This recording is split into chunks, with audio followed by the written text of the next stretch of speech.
Di ko naisip na magbabago ang pagmamahal mo.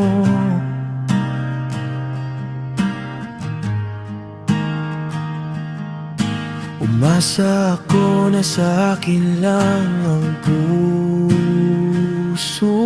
mo.